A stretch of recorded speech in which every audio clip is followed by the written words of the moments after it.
News, सच जरूरी है। नमस्कार, मैं मयूरी और आप देख रहे हैं MNS न्यूज टीवी। स्वागत है आपका देश की खबरों। नजर डालते हैं आज की हेडलाइंस पर।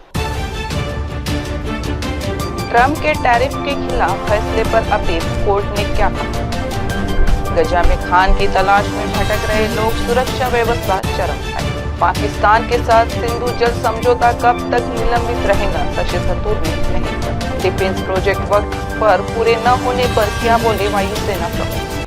अब खबरें विस्तार से। ट्रंप के टैरिफ के खिलाफ फैसले पर अपील, कोर्ट ने क्या कहा?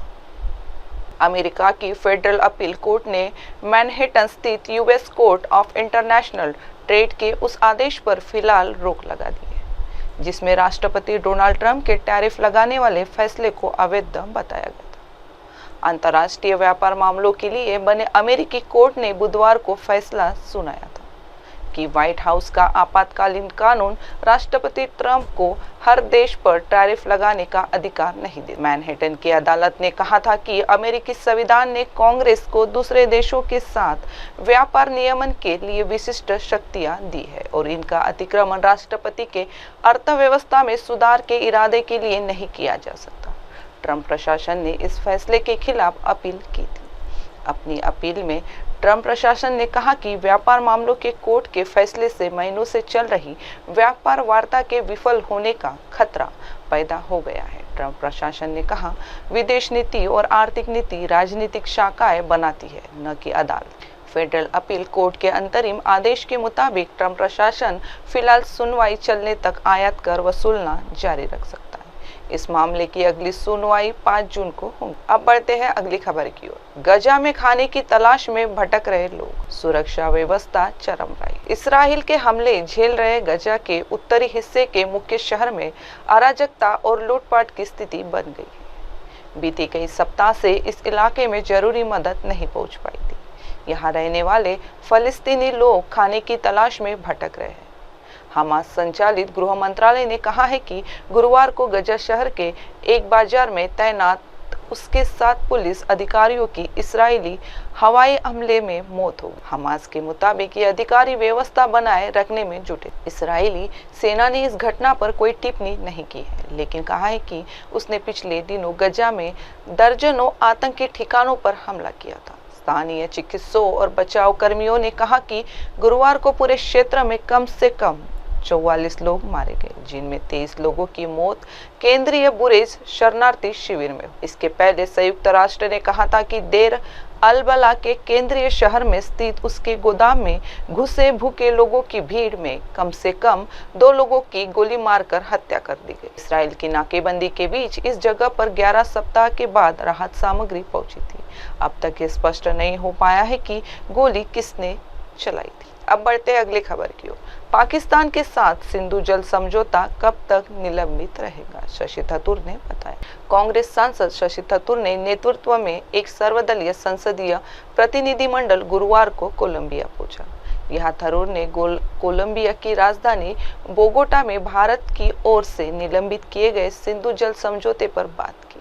शशि थरूर ने कहा, सिंधु जल समझौता वह संधि थी जिसे भारत ने 1960 के दशक की शुरुआत में सद्भावना और सौहार्द की भावना से पाकिस्तान के साथ किया। ये शब्द संधि की प्रस्तावना में दुख की बात है कि पिछले 4 दशकों में आतंकवादी कार्रवाइयों ने उस सद्भावना को बार बार धोखा। शशि थरूर ने कहा कि ये संधि उस वक्त तक स्थगित रहेंगी जब तक पाकिस्तान से संतोषजनक संकेत नहीं मिलता। उन्होंने कहा, आतंकवाद और युद्ध के बावजूद ये संधि कायम रही है, लेकिन इस बार हमारी सरकार ने संधि को स्थगित कर दिया है। ये समझौता तब तक निलंबित रहेगा जब तक हमें पाकिस्तान से संतोषजनक संकेत नहीं मिले कि वे उस सद्भावना की भावना के साथ काम करने के लिए तैयार है, जिसका प्रावधान संधि की प्रस्तावना में किया गया है। उन्होंने कहा, संधि की बात करें तो हम एक उदार पड़ोसी रहे हैं। हमने पाकिस्तान को बहुत उदारता से वह पानी दिया है जिसका वह संधि के तहत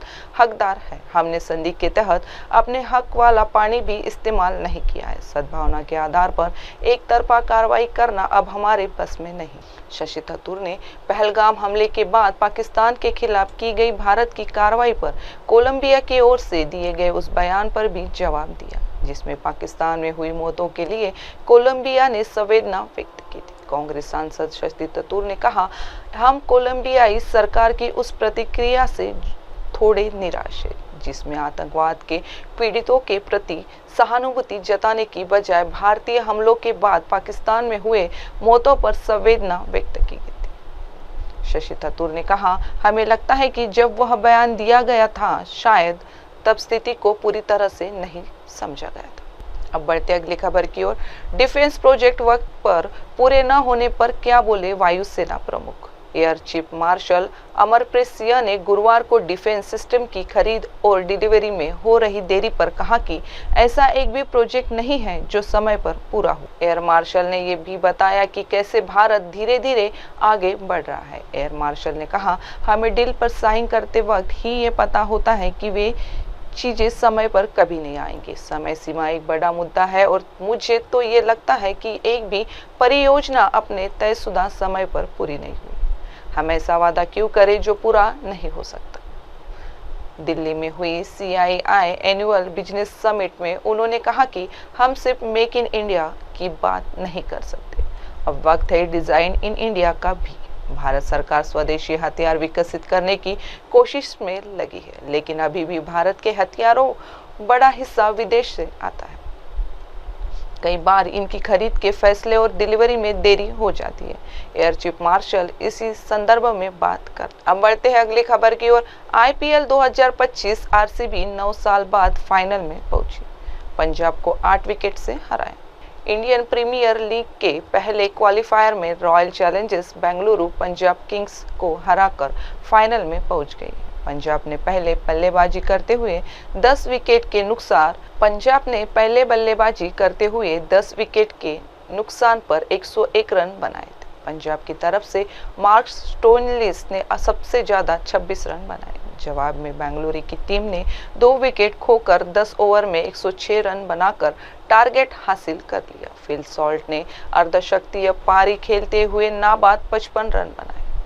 वहीं विराट कोहली सिर्फ 12 रन बना पाए। इससे पहले बेंगलुरु के लिए स्पिन गेंदबाज श्रेयस शर्मा और तेज गेंदबाज जोश हेजलवुड ने 3-3 विकेट लिए थे। अब पंजाब का क्वालिफायर 2 में एलिमिनेटर मुकाबला जीतने वाली टीम के साथ मुकाबला होगा। 3 जून को IPL का फाइनल खेला जाएगा। अब बढ़ते हैं अगली खबर की ओर। PM मोदी बताए कि पाकिस्तान ने कितनी रफाल मार गिराए। CM रेवंत रेड्डी। तेलंगाना के मुख्यमंत्री रेवंत रेड्डी ने प्रधानमंत्री नरेंद्र मोदी से भारत पाकिस्तान संघर्ष के दौरान रफाल विमान के कथित नुकसान को लेकर सवाल पूछा है। गुरुवार को CM रेड्डी ने कहा कि प्रधानमंत्री 140 करोड़ भारतीयों को बताए कि हाल ही में हुए संघर्ष के दौरान पाकिस्तानी सेना ने कितने रफाल विमान मार गिराए।